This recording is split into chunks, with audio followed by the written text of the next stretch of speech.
Halo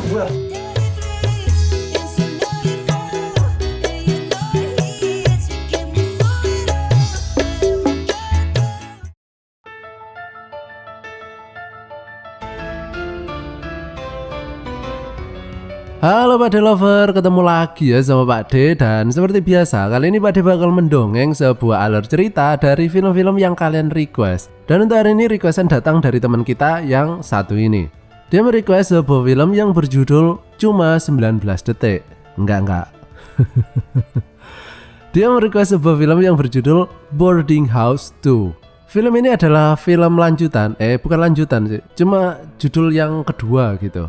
Yang pertama kan udah kita bahas kemarin ya. Kalau kalian belum nonton silahkan cek dulu di link di bawah. Dan film yang kedua ini bukan lanjutan yang pertama ya, melainkan cerita baru. Tapi konsepnya itu masih sama aja, yaitu kos-kosan laknat yang penuh dengan orang-orang sange. Jadi nggak usah dijelasin panjang lebar, kayaknya kalian udah ngerti lah ya.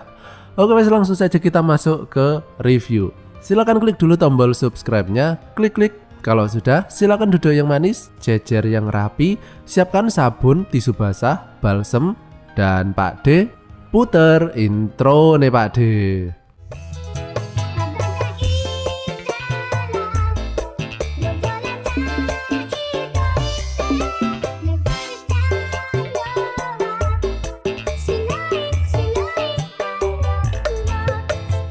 Kono bangumi wa goran no sponsor no teikyo de ookuri shimasu.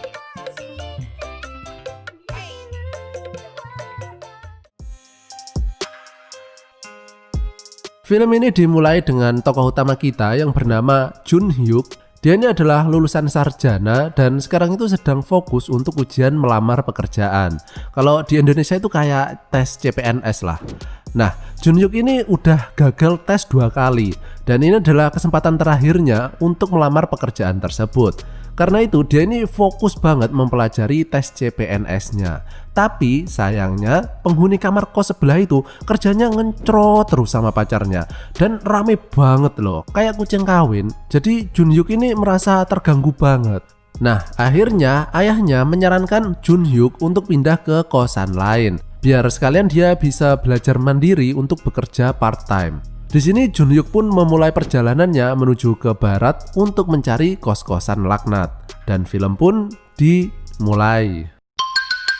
Kos-kosan 19 detik. Akhirnya setelah perjalanan yang jauh, panas, dan melelahkan, Jun Hyuk pun tiba di kos-kosan yang dimaksud. Dan dia langsung dikagetkan dengan kemunculan salah satu penghuni kos yang bernama Dalre. Dia ini bekerja sebagai suster di rumah sakit. Jun Hyuk pun dipersilahkan masuk dan di sini kita diperkenalkan dengan ibu kos yang bernama Arang. Namanya Arang tapi kulitnya putih ya, nggak cocok. Tapi dalamnya tetap hitam kok. Kaosnya woi. Susah kalau urusan sama orang-orang yang berotak mesum kayak gini ya. Bu kos ini sudah punya suami tapi dia jarang pulang karena bekerja di luar kota. Di sini mereka terlihat bercengkrama, bersenda gurau, senggol-senggol nikmat, dan kemudian Jun Hyuk masuk ke dalam kamarnya karena dia ini kecapean ya karena jalan kaki. Nah, dari sini Jun Hyuk bukannya tambah damai, tapi justru mendapat godaan yang lebih besar ya. Mulai dari Dalre yang kerjaannya klokat-kloket kayak ular ya. Terus Jun Hyuk ini sering banget masuk ke dalam kamar mandi, tapi ternyata bu kosnya lagi mandi, yang mengakibatkan antena bawahnya mendapatkan tegangan yang tinggi sehingga dia harus sering-sering mengelusnya. Keesokan harinya, Jun Hyuk ini pergi ke tempat kerja part-time. Di sini ia bekerja di tempat bola sodok atau biliar ya. Tapi di tempat kerja ini pun dia masih mendapat godaan yang cukup besar karena pemilik tempat ini yang bernama Kim suka banget pakai pakaian yang seksi sambil jentat-jentit loh. Kan jadi pengen nyogok ya.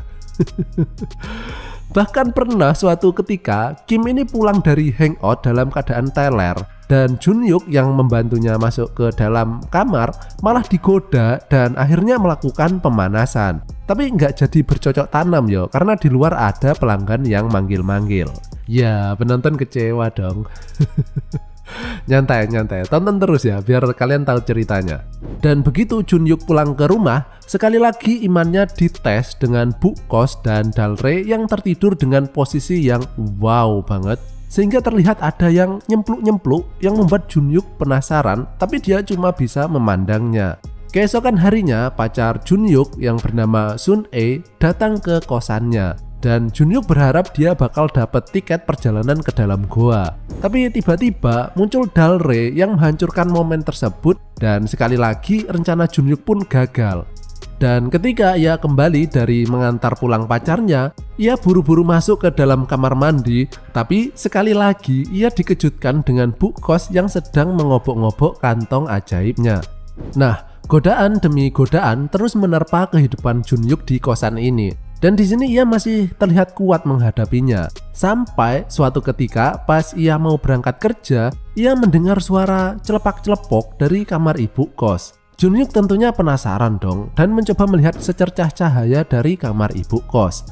Dan ternyata suara tersebut berasal dari ibu kos dan suaminya yang sudah pulang dari luar kota yang sedang bercocok tanam. Nah, dari sinilah Junyuk sudah tidak kuat lagi menahan tegangan antenanya. Dan begitu ia sampai di tempat kerja, terlihat Kim yang sendirian dan gak ada pelanggan sama sekali. Kemudian Junyuk langsung menarik tangan Kim menuju ke dalam kamar, dan Kim pun langsung digenjot oleh Junyuk. Akhirnya keesokan harinya terlihat Bu Kos yang sedang mengantar keberangkatan suaminya lagi ke luar kota. Dan di sini ia memperkenalkan Junyuk, kan dia belum pernah ketemu toh. Malamnya mereka bertiga ini mengadakan acara pesta kecil-kecilan sambil makan odading dan minum-minum beras kentur. Sampai paginya Bu Kos yang udah bangun duluan untuk pergi belanja dan Junyuk yang juga udah bangun, tiba-tiba dia dikagetkan dengan Dalre yang masih belum bangun dan dengan posisi yang semlohe. Apa semlohe itu ya? Seksi lah ya. Yang akhirnya membuat Junyuk memberanikan diri untuk menerjang tubuh Dalre dan mereka pun melakukan penggenjotan. Jadi Junyuk ini udah mulai ganas yo. Malam pun tiba dan lagi hujan yo. Suasana mendukung, suami lagi nggak ada. Akhirnya Bu Kos ini pun mulai menggoda Junyuk. Ya namanya kucing kok diiming-imingi ikan asin, ya dimplok lah, yo enggak. Akhirnya Junyuk pun berhasil menikmati bikang angetnya Bu Kos. Mantap. Tapi tiba-tiba suaminya tadi pulang loh dari luar kota. Dia pun langsung menggedor-gedor pintu kamar istrinya, dan di sini Junyuk disuruh keluar lewat jendela yang membuatnya harus hujan-hujanan yo. Nah, karena kehujanan tadi malam, Junyuk pun kemudian menjadi sakit. Kemudian dia dibawa ke rumah sakit yang kebetulan susternya itu adalah Dalre. Di sini ia disuntik dan sebagai gantinya malamnya gantian Junyuk yang menyuntik Dalre. Duh jan cena uripe wong iki rek. Nah, dari sini kehidupan Junyuk ini pun gak jauh-jauh dari pengencrotan. Pas dia ngencrot dengan Bu Kos, dia bersembunyi dari Dalre. Dan ketika ngencrot dengan Dalre, dia bersembunyi dari Bu Kos. Gitu aja terus. Sampai kemudian ayahnya yang udah cukup berumur kemudian jatuh sakit, yang membuat Junyuk mau tidak mau harus keluar dari kosan tersebut. Karena dia harus balik lagi ke kosannya yang dulu biar lebih dekat ketika merawat ayahnya. Dan di keadaan yang mendesak ini, yaitu ayahnya yang sedang sakit dan juga kamar sebelah yang berisik banget karena ngencrot terus, Junyuk tetap berusaha fokus mengikuti tes agar segera bisa diterima kerja. Dan usahanya tersebut membuahkan hasil. Junyuk ini sudah diterima bekerja, dan meskipun perjalanannya sebagai penggenjot cewek kos-kosan sudah berakhir, tapi kini dimulai babak baru di area lingkungannya bekerja. Dan film pun berakhir.